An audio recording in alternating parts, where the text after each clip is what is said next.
First off, thank you. Get this thing working great. Greg Thompson-Hyde, it's an honor to be here. I really appreciate the opportunity. And introduce myself. I'm CEO and founder of Environmentally Conscious Technologies.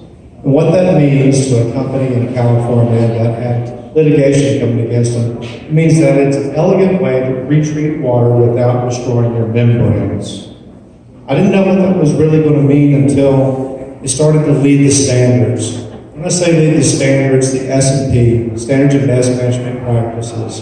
And it moved from California, and as of last week, we were there in Serbia helping with an environmental defense strategy for the country. To be able to find how, basically, to utilize technology to put it in a box. What I'm doing here is utilizing our 3 proprietary technologies, and we're reducing costs and increasing the efficiencies of cleaning water globally. The technology allows us to be able to move forward in a way where we find the state-of-the-art technologies, we continue to reiterate the technology, and we continue to improve upon it. What we're doing is going after the high-margin profit segments, such as oil and gas and mining operations, where we recover their mineral resources. At the end of the day, what we're doing is we're creating a resource economic development platform to launch globally. When I say globally, you got to have the right type of pedigree for this box. And our technology, what we're doing in this box is we're allowing the defense-related engineers. We have nuclear clearance, we have DOE clearance. My engineering team has proven what we have demonstrated in the worst-case results, such as Fukushima. We have brought this technology in a way where we're increasing upon it without using any chemicals. It's flow-through. And what has happened is it's allowed us to be able to move into a market segment that moves it into the Trump administration that's being supported. As we proceed forward, this box has value from all the way back in 2015, where we treated water that was contaminated with fire retardant. And for a company like Serco that has 1,858 locations in America, we reduced their cost by 75%. I know you can't see it because it's small up there, but I have it back over there if you want to see the letter. We reduced their cost by 75% over the competition, which is Clean Harbors. Clean Harbors is a mega billion-dollar company infrastructure, and we clean water 75% cost of them, according to Serco. And proceeding forward, we allowed this box that we're still looking to improve upon to prevent litigation for oil companies where this oily produce water in the background here, this is a video, I'm not going to play it because it's not connected to the audio here. But what we demonstrated was there was picketers out there. Someone got cancer because the water had gotten into the aqueducts and given someone cancer. So what we did was for 60 plus oil companies in Bakersfield, California, we came under court order and showed how we can clean this water up at a minimal cost and show how we can extend their filters and membranes. This technology, it solves a problem. If you're in the oil and gas business or in the industrial business, for every barrel of oil that's produced, you have approximately about 1 to 15 barrels of water that comes up that has to be treated.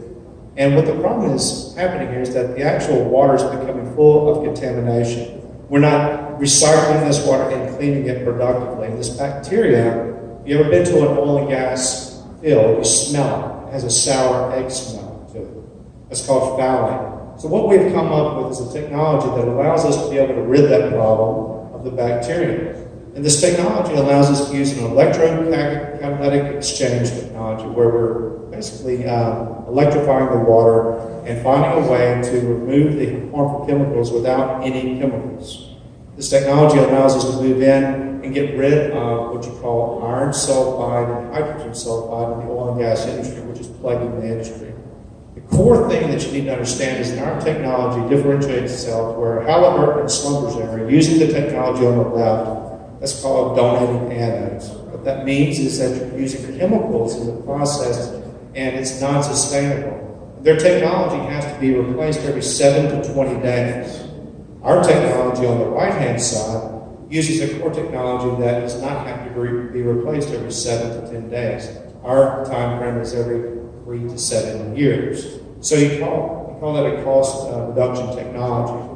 What allows us to be successful is that as we clean this contaminated water, we create a bubble, a hydrogen bubble that creates magnetism, and it collects to any particulate matter that exists out there in the marketplace, such as those that are used in conventional means. Our technology is all the way to the right side. We don't replace the industry of water cleaning. We actually are a spoke of the wheel. We increase its efficiency.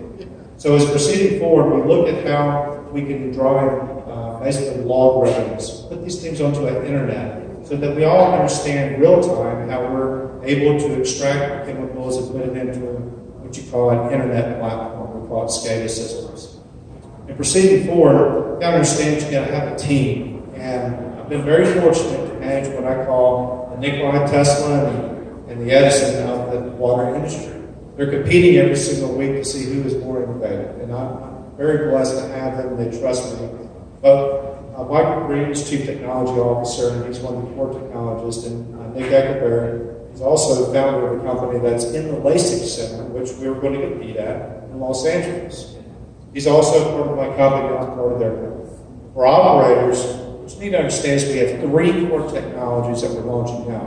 One of them is enhanced oil recovery. To put this into dollars, the industry is charging about $1.40 to $3 per barrel in the oil and gas industry.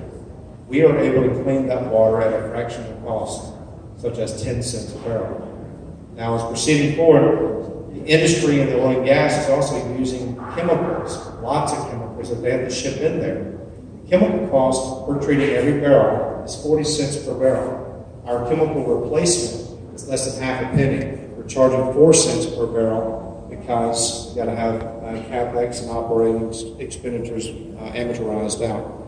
The third technology that we bring into this box is silica removal. This is a global issue. Is how do you remove salt and saline out of water to make it readily available for steam and even nuclear plants.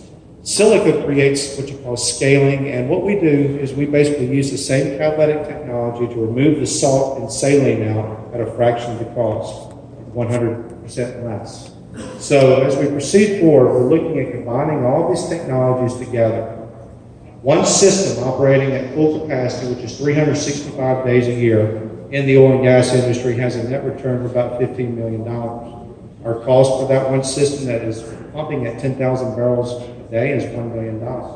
Putting 20 systems out into the field has a net return of about $313 million.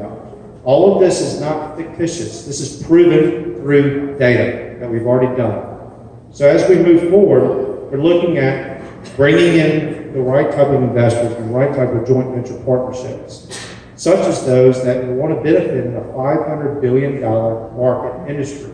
Globally, to clean water, that's how much it costs. Just alone in the U.S., they spend $317 billion a year annually on replacing filters and membranes. Our technology allows us to be able to show like a 4X, but I guarantee you that we're going to end up probably somewhere around an 8X. That's what I'm hoping for. We're already showing a 4X type of return. By going after this market segment, we predict by what we've demonstrated in California, all the way into the Midwest where we're going into it, and now into Serbia for the United Nations, we can capture 5% of a global market. That would be $25 billion within 5 years. Proceeding forward, my company crossed the hurdle. We got ISO certified manufacturing. That's 90% of the battle for any disruptive technology that's going out there to have manufacturing that puts a warranty behind the product. So as we proceed forward, with a little scale-up time, we could be producing 210 systems every single month with a 40% gross margin. That would net $47 million monthly.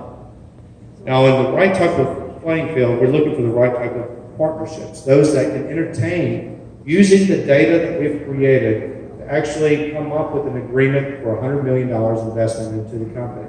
I'm here today offering $4 million. I'm going to be doing debt convertible senior subordinated debt with 10% interest on the note. Now the drawdown matters around the partnerships that we're coming into. We're moving into Midland, Texas with EOG. EOG has a network of investors behind it that have personally within their foundation 44,000 fracking wells. So we're trying to hone this trade skill and make it better before we move into testing with Chevron. Chevron has already validated technology in California. They're going to move into 3 pilots. And with the country of Serbia, we're moving into things that deal with gas power, such as moving forward. We have other opportunities that we're utilizing. Don't hold it against me. I have Pepsi up there, and I know that, all right? Okay. Don't hold it against me. But that's real. It's a real opportunity where we're going to look at helping Pepsi with their water usage, FedEx and the California government. And proceeding forward, we have a plan. We're doing investment deal closes. We're going towards the right type of key operational items where we bring in team players that handle, facilitate our growth. Initial market acquisitions, such as what we're doing in the Permian Basin, and secondary market acquisition. I'll get to that in a second as we go into global expansion. Global expansion allows us to be able to create systems that utilize the infrastructure of those that are behind HUD and FEMA, to be able to orchestrate how we can focus on 3 technologies and allow them to give results towards fuel, food, and health segments. The offset values are very instrumental for the financing of the equipment, meaning we have carbon credits and carbon offsets. At the end of the day, I like to say, do you want to make America great again? Because we're doing it now and we're starting here. And I welcome the opportunity to speak to you afterwards. Thank you.